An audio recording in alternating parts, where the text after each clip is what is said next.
A paz do Senhor para a igreja. Graças a Deus que nos dá vitória por nosso Senhor Salvador Jesus Cristo, por estar mais um culto de ensino da palavra de Deus. Culto de ensino é uma bênção que nós sempre aprendemos um pouquinho mais. Nunca conseguimos aprender tudo de uma vez, né? Nós sempre aprendemos um pouquinho cada dia. Quando eu estava estudando, eu tinha uma professora de pedagogia que dizia assim: as pessoas aprendem depois que nós falamos 45 vezes a mesma coisa. Então você não aprende na primeira vez, né? E Paulo fala isso, né, Gisele? Não canso de repetir as mesmas coisas, né? Porque precisamos ter várias repetições para nós ir assimilando. E você assimila um pouquinho cada vez, um pouquinho por vez, né? Quero agradecer a Deus, primeiramente, pela salvação, pela vida. Também o pastor Gerson, pastor presidente, pastor Sérgio, Deus abençoe, em nome de Jesus, todos os obreiros na casa do Senhor. Meus irmãos, vamos abrir a Bíblia em Mateus 22. Mateus capítulo 22 é uma parábola que Jesus citou estando em Jerusalém, no templo, quando os judeus já tinham rompido com ele e já procurava matá-lo, né? Então Jesus começou a exemplificar, né? E dar algumas profecias, né, que aconteceria logo após a sua morte e a sua ressurreição. Vamos ler, Mateus 22. Então Jesus, tomando a palavra, tornou a falar-lhes em parábolas, dizendo: o reino do céu é semelhante a um certo rei que celebrou as bodas do seu filho e enviou seus servos a chamar os convidados para as bodas. E esses não quiseram vir. Depois enviou outros servos, dizendo: dizei aos convidados, e eis que tenho o meu jantar preparado, os meus bois e cevados já mortos, e tudo já pronto, vinde às bodas. Porém eles, não fazendo caso, foram, um para o seu campo, e outro para o seu negócio. E os outros, apoderando-se dos servos, os ultrajaram e mataram. E o rei, tendo notícias disso, encolerizou-se e, enviando seus exércitos, destruiu aqueles homicidas e incendiou a sua cidade.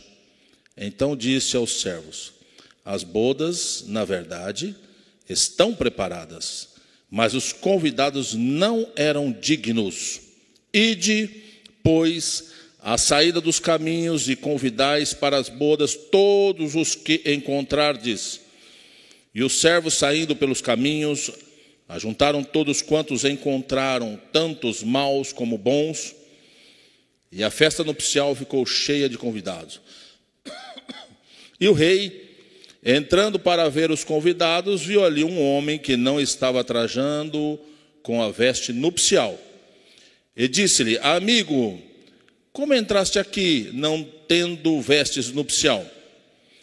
E ele emudeceu. Disse então o rei aos servos: amarrai-o de pés e mãos, levai-o e lançai nas trevas exteriores. Ali haverá pranto e ranger de dentes, porque muitos são chamados, mas poucos escolhidos. Amém. Se o irmão quiser me ajudar colocando os versículos aí, é bom, que ajuda na leitura. Essa parábola, Jesus retrata sobre uma doutrina muito conhecida da igreja, que é a doutrina da justificação. A doutrina da justificação foi falada por Jesus nessa parábola. Paulo também fala em Romanos, com muita propriedade também. E hoje vamos falar sobre justificação. Justificação e santificação são dois conceitos, embora relacionados, ele tem a sua diferença. Aqui vamos apresentar algumas diferenças sobre justificação e santificação, mas falando mais propriamente sobre justificação. A natureza da justificação é que ela é um ato legal de Deus, na qual Deus declara o pecador justo aos seus olhos com base nos méritos de Cristo, da obra vicária. Então, essa mudança que há espiritualmente em nós, não há em nós uma mudança imediata de caráter, e sim uma mudança espiritual. Quando que ocorre isso? Qual é o tempo? É imediatamente após a pessoa aceitar Jesus, Jesus o justifica. Mesmo com muitos problemas, mesmo cometendo muitos pecados ainda, sendo novo na fé, não tendo conhecimento da palavra, ele é justo e vai para o céu. Se ele morrer, ele vai para o céu. Imediatamente ele se torna justo. E qual é a base para isso? A base é a obra de Cristo, a cruz do Calvário, que é imputada no crente pela fé. A partir do momento que ele reconhece: eu sou pecador, realmente, eu não tenho condições de ir para o céu, eu preciso de ajuda, e como eu ouvi falar da obra de Cristo, eu quero esse Cristo aí. Imediatamente ele é justificado por Jesus. Você pode até levar um susto lá no céu, falar: mas esse rapaz aqui no céu? Pois é, ele com todos os defeitos dele, ele creu em Jesus e entrou no céu. E muita gente que veste paletó e gravata, santão, começou a confiar que eu sou isso, eu sou aquilo, minhas obras, que complica. Esse não entra no céu. Se entra, a base legal é a obra de Cristo imputada em nós pela fé. Não depende das nossas obras. Não tem como você colocar as obras. Não tem como você colocar suas obras. A justificação é por aí. E o resultado? O resultado é que Deus declara você inculpável. Você não tem mais culpa. Ele declara você livre da culpa do pecado. Você não tem mais culpa do pecado. Então a pessoa falou: mas então, que nem Gálatas, né? Então eu vou pecar, vou deitar e rolar. Não. A pessoa que ela é declarada justificada e que ela deixa o Espírito Santo trabalhar dentro dela, ela começa um processo de santificação, que aí entra a santificação. Qual é a natureza da santificação? É diferente da justificação. A justificação é imediata. Santificação é um processo contínuo de transformação. Ela é gradual, ela vai acontecendo. O Espírito Santo vai moldando o caráter dela. O caráter vai mudando a imagem de Cristo. Ele vai continuamente percorrendo as Escrituras e a sua vida, e progressivamente ele vai mudando o seu caráter. Santificação. Justificação não, porque justificação não é nós que fazemos, não é você, é Jesus. Agora, santificação é você. E o tempo disso aí? É um processo gradual, vai durar toda a vida. Até o último dia que você respirar, que se você for ir para a eternidade, você vai estar pedindo misericórdia e procurando se santificar e verificando quais são os seus defeitos, seus problemas, seus pecados, e se corrigindo, se consertando. Tanto é que eu poderia fazer uma pergunta para você aqui. Se você melhorou em santificação, como que é o seu estado espiritual hoje? É igual a 5, 10 anos atrás? Se for igual, você não está justificado. Você precisa aceitar Jesus. Pastor Sérgio faz o apelo aqui, você aceita Jesus. Agora, se você houve uma progressão espiritual, significa que você está num progresso de santificação. E Deus o justificou pela fé. Então, o tempo de santificação é por toda a vida. E a base é a obra do Espírito Santo na sua vida, que atua através da palavra de Deus, moldando você, fazendo você obedecer a palavra. Obedecer a palavra sem restrição. Isso envolve o quê? Um esforço seu, sim. Aí envolve esforço seu. Aí, o processo de santificação envolve você na parada. Justificação não, mas santificação sim. E o resultado disso? O resultado é que você cresce espiritualmente. O resultado é que você tem mais intimidade com Deus. O resultado é que você vai começar a ser semelhante a Cristo. O resultado é que os seus pensamentos vão mudar, os seus palavras vão mudar, as suas ações vão mudar, o seu Facebook vai mudar, o seu Instagram vai mudar, a sua vida vai mudar, o seu relacionamento dentro de casa vai mudar, você vai respeitar seus pais, você vai respeitar seu esposo, sua esposa, e vai ser uma bênção, porque o processo de santificação iniciou na sua vida. Em resumo, justificação é o que Deus faz por nós, declarando nós justos em Cristo Jesus por meio da fé. Santificação é o que Deus faz em nós, transformando a imagem de Cristo. Há diferença. Então, embora distinto, a santificação depende da justificação. E a justificação é a base da santificação. E a santificação é a evidência da justificação. Porque se você não está santificando a sua vida, significa que você precisa ter um novo nascimento. Significa que precisa nascer de novo, para que Jesus possa justificar. Então, os imperfeitos, eu fiz essa frase aqui, os imperfeitos em santidades entrarão no céu perfeito, em justiça, se mantiverem a sua fé no Calvário de Cristo. Você mesmo com a sua imperfeição. Tem hora que você não fica triste, mas meu Deus do céu, de novo eu pequei, meu Jesus. Você vai e pede perdão. E Jesus lava você com a palavra e você vai crescendo em santificação. Mas isso não quer dizer, meu irmão, que você perdeu a salvação. Por quê? Porque apesar de você estar em um processo de santificação, você justificado está pela fé. Porque tem muito crente que ele tem dúvida da salvação. Será que eu vou para o céu? Meu Deus do céu, será que eu vou para o céu? Fiz um negócio, falei um negócio errado. Meu Deus do céu, estou devendo R$2 por irmão. Eu não pode dever muito não, né? Senão... eu fiz isso, fiz aquilo outro. E a pessoa começa a dar um pânico, achando que Deus abandonou. Não, irmão, a justificação, a base é Cristo, não é você. Você está num processo de santificação. Por isso a importância de você aprender a doutrina da justificação com base em Cristo Jesus. Então, Jesus, ele relata esse convite de Deus para a humanidade. O rei convida uma festa. Que festa maravilhosa. Eu quero estar nessa festa aqui. Você quer também? Amém? Vai ser maravilhoso, viu? Vai ser glorioso. Então ele relata esse convite. O rei convida para o casamento do seu filho, onde o Espírito Santo atua como o agente que vai convidando as pessoas. O rei tem riqueza, irmão. O rei tem riqueza, é rico. É rico, mas é rico. Nenhum imperador foi tão rico e é tão rico. Não tem nem 0,00001% da riqueza desse rei aqui. E esse rei, Martinho Lutero interpretou. Falou, é Deus, é o Pai Celestial. E o noivo? É Jesus. E a noiva? Somos nós, a igreja. E todos aqueles que hão de crer em Cristo Jesus serão também a noiva. Jesus apresentou esse convite a uma festa magnífica, que está incluso muitos benefícios. Os benefícios são variados, são maravilhosos. Então as pessoas que aceitarem esse convite vão desfrutar da presença de Deus, vão desfrutar da comunhão de Deus, vão desfrutar da paz perfeita, a paz na consciência, acesso ao trono, vai desfrutar da segurança da vida eterna, de muitas coisas gloriosas que hoje nós não temos como expressar com as nossas palavras. Tamanha será esta comunhão que nós teremos com Deus. Então a festa é excelente em qualidade, a festa é abundante em quantidade, a festa é para todas as pessoas que quiserem ir lá, desde que aceita os requisitos do rei. Nós vamos para os requisitos do rei.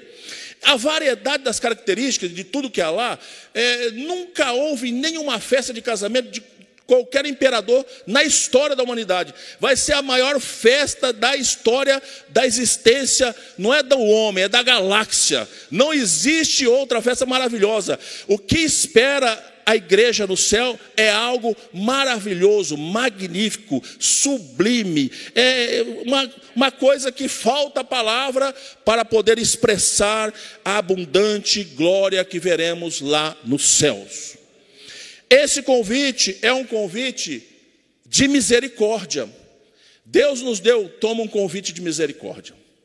Toma um convite de salvação. Toma um convite da justiça de Deus. Toma um convite da bênção de Deus. Mas o que os judeus fizeram? Não queremos. Temos mais o que fazer. Tenho que cuidar das coisas do meu pai, dos bois. Casei agora. Os judeus reagiram negativamente ao convite. Aqui, Jesus fala que ele mandou os seus servos, antes dele, convidar as pessoas. Mas as pessoas mataram os seus servos. De quem que ele está falando aí? Dos profetas. Jesus, quando entrou em Jerusalém, ele chorou. Falou, Jerusalém, Jerusalém, que mata os profetas. Eu já quis juntar vocês tantas vezes, como a galinha junta os seus filhotinhos, mas vocês recusaram, mataram os profetas, e agora Deus envia o seu filho, para ver se eles tinham respeito pelo filho. Mataram também. Então os judeus agiram com perversidade, agiram de forma muito ruim. Eles se colocaram numa posição de culpados, sim. Então a negligência dos judeus e das pessoas que hoje recusam o convite da salvação são seríssimas. Por quê? Quanto mais respeitabilidade tem quem convida, tem a responsabilidade de quem responde. Quanto mais responsável são as pessoas que convidam, e mostra, e exemplifica, quanto mais é o privilégio do convite, quanto mais é a suntuosidade do evento que vai acontecer e da exploração dos argumentos para as pessoas, e mesmo assim, você ouvindo, você rejeita. Essas pessoas serão indesculpáveis e serão como aconteceu com o povo judeu. E Jesus falou era uma profecia, e eles não perceberam. Quando ele fala que o rei mandou os seus exércitos, e entraram e mataram todos, e foi o que aconteceu no ano 70 depois de Cristo. Tito entrou em Jerusalém e devastou. Segundo os historiadores, Flávio Joséfo diz que o sangue escorria nas escadarias do templo, de tanto sangue que tinha. Os corpos eram amontoados um em cima do outro. As mulheres eram transpassadas na lança. As crianças, as barbaridades foram feitas porque eles recusaram o convite do próprio filho, do próprio rei. Ele se manifestou, convidou, mas eles não fizeram caso. Eles recusaram. Então ele fala, eu enviarei meu exército. Deus estava preparando. Era exército inimigo? Era, mas era mando de Deus, por causa da recusa do convite. A condição dos homens, tanto de Israel, como nossa, gentios, é a mesma. Os judeus recusaram o convite. Quando eles recusam o convite, o rei fala, não, então você faz o seguinte, você ide pela saída dos caminhos, convidai a todos que encontrardes. Convida quem você encontrar, cego, manco, ressecado, convida aqueles meio desajuizados da cabeça. Convida todos vocês encontrarem. Você quem quer isso aí, irmãos? Era eu, era você. Era nós. Que não conhecia Deus, que detestava a lei, que odiava o povo judeu, que não gostava de adorar a Deus, que não gostava nem de ouvir falar em Deus, em justiça, em juízo, em palavra, em glória, em louvor, em oração. Nós não tínhamos nenhuma afinidade pelas coisas espirituais, mas Deus saiu com seus profetas pelos valados, pelos becos, pelas casas, pelos países e por todos os lados, e de repente esses gentios que não queriam saber de Deus começaram a aceitar o convite. Estamos nós aqui com o passaporte na mão. O convite para entrar nas bodas do Cordeiro só tem aquele que aceitou a Jesus Cristo genuinamente. Então ele tem direito para entrar. Tanto é que Isaías fala assim: regozijei-me muito no Senhor, e a minha alma alegrou-me do meu Deus, porque me vestiu de veste de salvação e me cobriu com manto de justiça, como um noivo que se adorna com seus atavios e como a noiva que se enfeita com as suas joias. Quem vê essas vestes, meus irmãos, é de Deus, não é nossa. Nós não fizemos veste de justiça, nós não temos justiça para dar para ninguém, pelo contrário, é só pecado desde o dia que nasce até o dia que morre. Apesar que estamos num processo de santificação, mas mesmo até o último dia há pecado em nós, porque somos pecadores. Mas o manto de justiça Deus vestiu em nós pela fé em Cristo Jesus, e hoje nós podemos entrar nos céus, não por causa das nossas obras ou porque nós melhoramos, é porque Jesus nos fez perfeito nele. Louvado e engrandecido é o nome do Senhor. Apocalipse 3:5 diz assim: o que vencer será vestido com as vestes brancas, E de maneira nenhuma arriscarei o seu nome no livro da vida, e confessarei o seu nome diante do meu Pai e diante dos meus anjos. Deus irá confessar o meu nome e o seu nome. Aqueles que aceitaram a Jesus Cristo, o noivo. Eu aceito esse noivo, eu quero esse noivo, eu preciso dele, porque eu realmente entendo que eu não tenho dignidade para entrar no céu, nem para estar aqui no santo templo, mas eu quero essas vestes de salvação. Então Deus graciosamente, sem merecermos, coloca a veste de Cristo em nós. Ele cobre nós. Então essa justiça que é dele foi imputada em nós. Louvado e engrandecido o nome do Senhor. Essa era a condição para entrar, que está aqui na parábola que Jesus fala. A condição para você entrar nessas bodas é você aceitar essas vestimentas. Que essas vestimentas representam a justiça de Cristo. Você precisa aceitar a justiça de Cristo. Você precisa crer em Cristo. Esse é o grande problema, meus irmãos. Tem muita gente que acha que vai para o céu por causa das suas obras.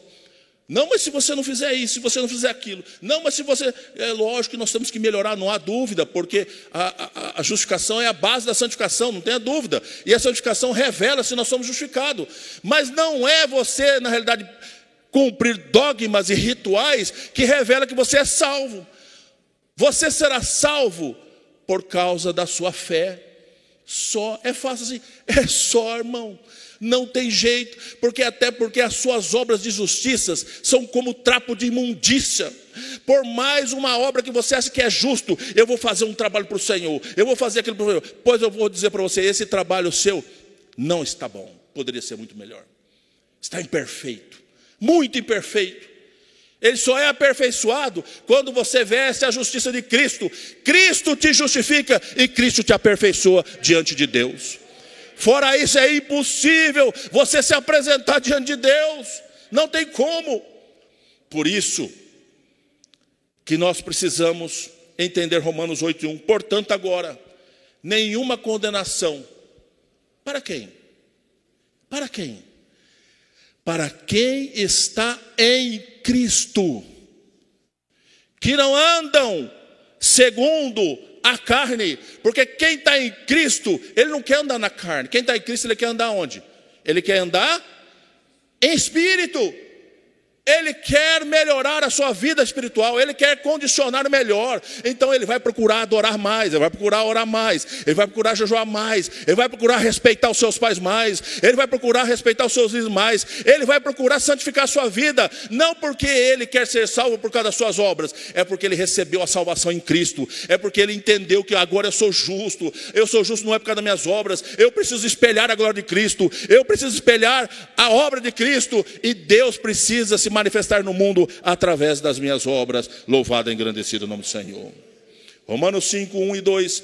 Tendo sido justificado pela fé, temos paz com Deus. Por quem? Por nosso Senhor Jesus Cristo. Sem Jesus, irmão, não tem negócio. Sem Jesus não tem negócio.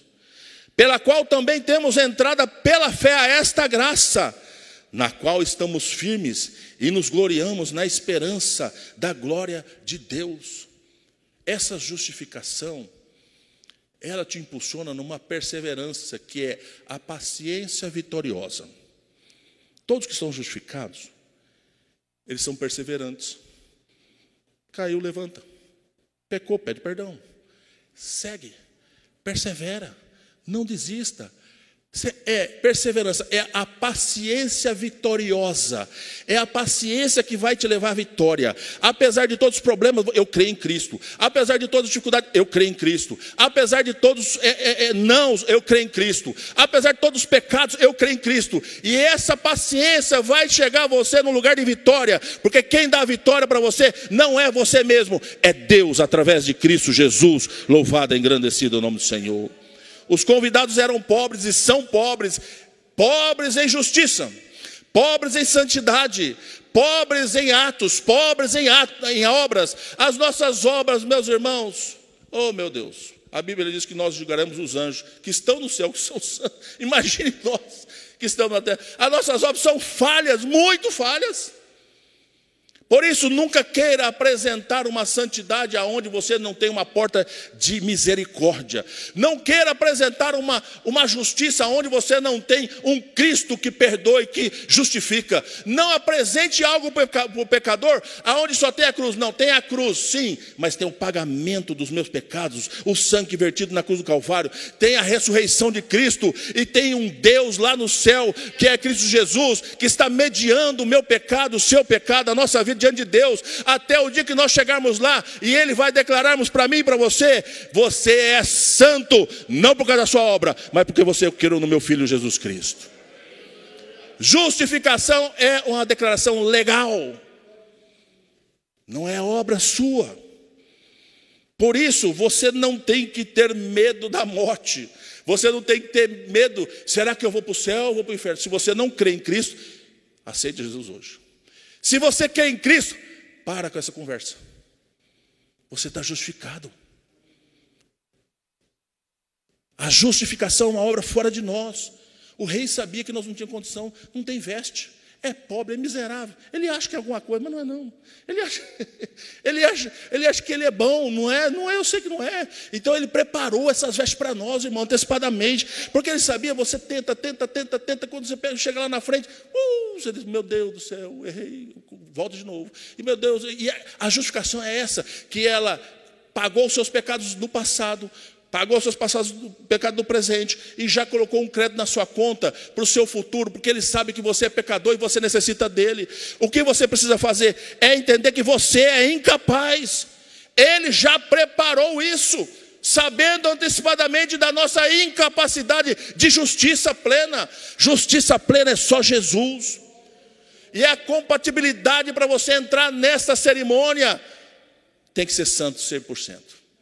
Se você não for 100% santo, você não entra no céu. Não entra. Você tem que ser perfeito 100%. Quem é perfeito 100% aqui? Quem está em Cristo? Perfeito. Se você não estiver em Cristo, você não é. Todos aqueles que creem em Cristo são perfeitos 100%, não por causa da sua obra, mas por causa de Cristo. Por isso que nós precisamos entender, Deus deu gratuitamente essas vestes para nós. Essa vestimenta simboliza a justiça de Cristo, mostrando que nós não temos condição. Pobreza em santidade, pobreza em ações, pobreza em justiça, pobreza de tudo quanto é tipo, mas riqueza em Cristo, riqueza em santidade, riqueza em justiça, riqueza em amor, riqueza em misericórdia. E você vai ficando rico a cada dia em Cristo Jesus. Louvado e engrandecido é o nome do Senhor. Então, ele apresentou aqui um caso, que é uma parábola, para exemplificar exatamente que ninguém entra lá sem essa condição. Ele exemplificou um caso aqui de um homem, amigo. Ele entrou com a veste dele, né? Isso significa vestes das obras próprias. Ele entrou lá e achou que não ia ser identificado. E foi identificado. No meio de milhares e milhares e milhares de pessoas, Deus identifica. Como entrasse aqui sem a veste nupcial? É impossível. É jogado para fora. É condenado. E a condenação para aqueles que não creem, irmão, eu sempre falo isso aí. A pregação do evangelho, nós temos que pregar o evangelho. Nós não temos que salvar, porque nós não salvamos ninguém. Quem salva é Deus, é Jesus, é o Espírito Santo, através da sua palavra. Mas nós temos que pregar o evangelho, sair pelo caminho, convidando as pessoas. Porque a pregação do evangelho vai servir para dois fins, um para salvação e outro para condenação. A pregação do evangelho, ela nunca vai ser invalidada, ela sempre vai ter a sua validade. Aqueles que aceitarem serão salvos, receberão a veste, mas aqueles que não aceitarem, naquele dia, serão jogados como esse homem, a um lugar de pranto e ranger de dente, a um lugar de trevas, a um lugar terrível, a um lugar que é a coisa mais horripilante que possa existir na existência humana. Então Romanos 3:23 diz que por todos pecaram e destituídos estão da glória de Deus. Todos nós pecamos, todos nós fomos destituídos, agora sendo justificado gratuitamente. Deus nos fez isso de uma forma muito fácil, gratuitamente, através do quê? Através da sua benevolência, através da sua graça, através do seu amor, através da sua misericórdia, sendo justificado gratuitamente pela sua graça. Você não é salvo por nenhum mérito e por nada que você faça na igreja. Não há nada que você possa melhorar a graça de Cristo, nem a justificação, porque a minha justificação é a mesma sua, igualzinho. Eu não sou justificado mais que você e nem você é justificado mais do que mim. Todos nós temos a mesma justificação. Não existe carga em justificação, não existe hierarquia, não existe nada. A justificação é de Cristo. Nós precisamos entender que somos justificados gratuitamente pela sua graça, pela redenção que há em Cristo Jesus. Por quê? Porque Deus viu que não há um justo sequer. Deus viu que nós não conseguiríamos. Deus viu que nós não tínhamos condições. Então Deus passou a nação de Israel e transferiu a salvação para todos os povos, todos aqueles que quiserem aceitar. Então, justificação é esse ato legal. Justificação é esse ato jurídico de Deus, em que quando você fechar o olho, no momento que você fechar o olho, vai acontecer isso. Você precisa, pastor João falava, né, quando você estiver no último dia, muita gente consegue entender, né, que estou morrendo, vou morrer, estou morrendo. Quando você estiver naquele dia, você começa a clamar a Jesus, né? Jesus, eu creio em Ti, Tu és meu Salvador. Que maravilha que o Senhor morreu na cruz. Maravilha, Senhor, eu sou muito pecador, mas eu creio no Senhor, que o Senhor é santo. O Senhor é justo, justificou a minha vida. E eu creio na Tua palavra, que pelo Teu sangue, todos os meus pecados foram perdoados. E através desta fé, quando você fechar o olho, você vai entrar no céu. E quando você entrar no céu, você vai ser declarado justo. Mas não por causa que você fez coisas justas na terra e foi perfeito na terra. Não é por causa disso, não. Nem porque a sua santidade você atingiu o ápice de Jesus Cristo. Não, você estava numa progressão. Seguir a paz e a santificação, sem a qual ninguém verá a Deus. Você está seguindo, você está procurando, você está se esforçando, você está deixando o velho homem, você está deixando as velhas coisas, mas você não conseguirá ser 100%. Mas através da sua fé na obra de Cristo, você, quando entra no céu, Deus vai declarar você justo, porque o Filho de Deus foi morto na cruz do Calvário, porque foi imputado nele o nosso pecado, a toda a nossa ignomínia, toda a nossa iniquidade, todas as nossas coisas terríveis, Deus colocou e imputou em Cristo Jesus, e Cristo foi ao Calvário, subiu com nossos pecados, Ele foi pregado, foi martirizado, Ele morreu a nossa morte, Ele morreu aquilo que nós deveríamos fazer, porque a nosso Calvário, a nossa justificação, o nosso tribunal dos pecados já aconteceu. Aonde aconteceu o tribunal do pecado? Na cruz do Calvário. Deus não passou a mão na cabeça de nós, não. Deus substituiu a nós, a Jesus Cristo. Por isso, quando chegarmos no céu, nós então receberemos toda a justiça de Cristo, nós receberemos toda a santidade de Cristo, nós receberemos toda a perfeição de Cristo, nós receberemos todas as benesses da cruz de Cristo, para podermos adentrar aos céus e sermos participantes da glória celestial. Louvado e engrandecido o nome do Senhor. A cruz de Cristo é que nos faz vencedor, a cruz de Cristo é que nos faz prosseguir. O sangue de Cristo é o que nos redime de todo mal, de todo pecado. Ela é a perseverante fé. Ela nos leva à paciência vitoriosa, para que nós possamos continuar crendo em Cristo, sempre mencionando a obra de Cristo. Todo culto de Santa Ceia é um culto importante, fundamental. Nós precisamos vir relembrar o que Cristo fez. Por quê? Porque quando nós entraremos na glória, seremos então contemplados 100% com a justiça perfeita de Cristo e entraremos nos portões celestiais. Nós seremos declarados justificados por Deus, não por causa que nós merecemos, não, nós não merecemos de forma nenhuma, mas Ele foi ferido por causa das nossas transgressões, Ele foi moído pelas nossas iniquidades. Isaías já estava profetizando, vai acontecer isso, gente. Vocês estão cheios de pecado, cheios de iniquidade, vocês estão cheios de transgressão, mas continua, viu? Continua, tem jeito para vocês, tem saída para vocês. A saída é Cristo crucificado e ressuscitado. Tem saída para aqueles que creem em Cristo. Tem saída para aqueles que recorrem a Jesus Cristo. Mas não tem saída para aqueles que batem no peito e falam: eu sou bom. Sou bom, hein? Olha a minha santidade aqui, ó. O que eu fiz? Fiz uma obra esses dias aí na igreja lá, que eu vou te dizer, hein? Irmão, nunca se apegue à sua obra. Sempre olha para cima e lembre desse versículo. Ele foi ferido por causa das minhas transgressões. Ele foi moído por causa das minhas iniquidades. O castigo que me traz a paz estava sobre ele. E foi pelas pisaduras dele que eu fui sarado, que nós fomos sarados. Houve um custo muito alto. E Jesus, ele quando está no Getsemane, ele entendeu o calvário que ele ia passar. Soou grandes gotas de sangue. Ele, se possível, Pai, passa de mim esse cálice. Mas Deus falou, não é possível. E ele tomou o cálice que é nosso. Ele tomou esse cálice e nós agora somos justificados pelo Calvário, pela obra de Cristo Jesus. Por isso que Paulo fala, quem tentará acusações contra os escolhidos de Deus? Se é Deus quem justifica, quem vai tentar? Se é Deus que justifica, quem é que condena? Pois é Cristo quem morreu, ou antes que ressuscitou dentre os mortos, a qual está à direita de Deus e que também intercede por nós.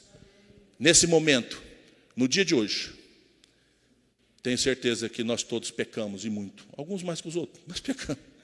Precisa melhorar, mas pecamos. E Jesus já intercedeu por nós hoje. Jesus já falou, Pai, eu morri por esse. Eu morri por esse também. O meu sangue foi escorrido, doeu muito. Foi um sacrifício tremendo. Mas Ele crê em mim. E a partir do momento que você crê em Cristo, quem vai intentar acusação contra ti? Quem vai tentar? Se é Cristo quem justifica. Quando o diabo vai... Martinho Lutero aconteceu isso. Quando ele, não sei se os irmãos conhecem, certamente alguns conhecem. Quando ele rompeu com a Igreja Católica, que ele pregou as 95 teses no castelo de Wittenberg, na Alemanha, à noite diz que o diabo apareceu para ele. Martinho Lutero, você é tão pecador, mano. Eu vou fazer uma lista aqui dos seus pecados. E diz que na parede o diabo começou a escrever. Você faz isso, você faz isso, você faz isso. E Martinho Lutero foi lembrando. Eu faço mesmo. Meu Deus do céu, ele sabe de tudo aí. Você faz isso, você faz isso. Mas fez uma lista enorme. E o Martinho Lutero falou, acabou? Acabei. Então agora eu que vou escrever. Mas o sangue de Jesus Cristo me purifica de todo o pecado. Nenhuma condenação há para aqueles que estão em Cristo Jesus. Ninguém pode te acusar. Você precisa permanecer na fé em Cristo. Você precisa continuar confiando na obra de Cristo. Essa perseverança vai te levar para a paciência vitoriosa em Cristo Jesus. Que Deus abençoe a sua vida em nome de Jesus. Amém.